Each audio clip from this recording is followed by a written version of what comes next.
Well, it was a good many, it's been a good many years that I was active, because I had close to 39 years between active and reserve time.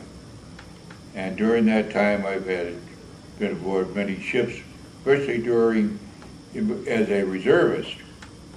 But all during the war, because I went in 1942, in June of 42.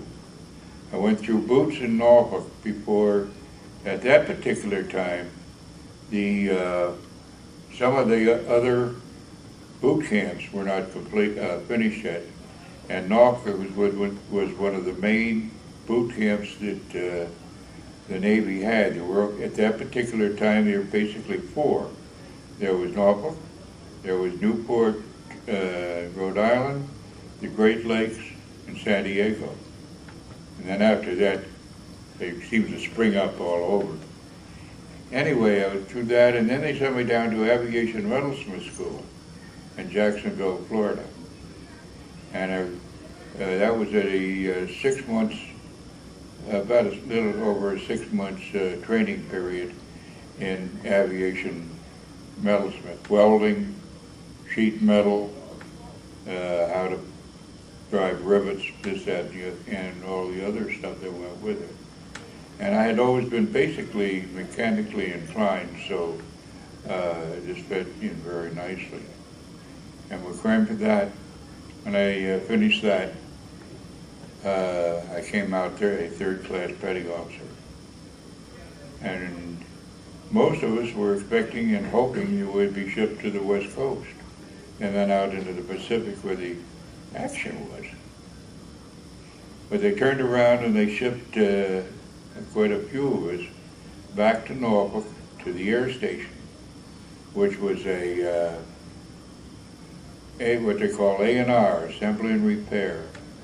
And they would bring a plane into the one end and send it, disassemble it all completely, parts went all over to the fuselage shop, the wing shop, fabric shop, the engine shop, the instruments, hydraulics, welding, whatever had to be done on that particular plane.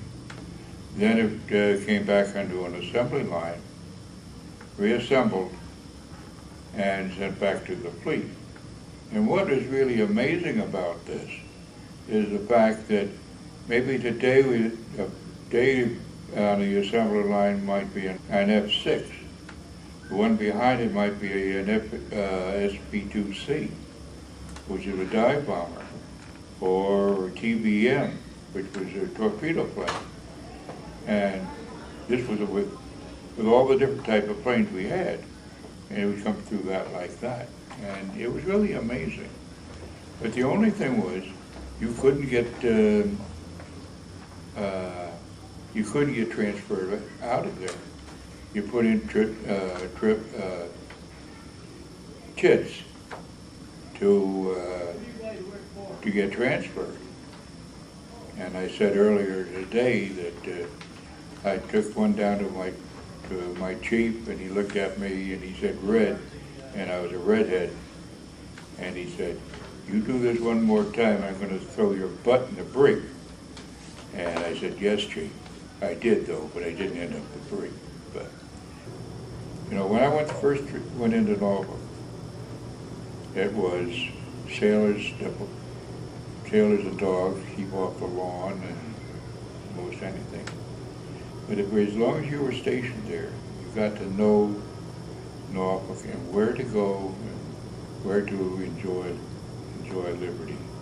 And it wasn't, downtown was one place, but the rest of the city was nice. I will say that. I was in Norfolk, and I was out, I was playing tennis, which I usually didn't do too much of that, but we were out playing tennis when I got the word that the atomic bomb had been dropped.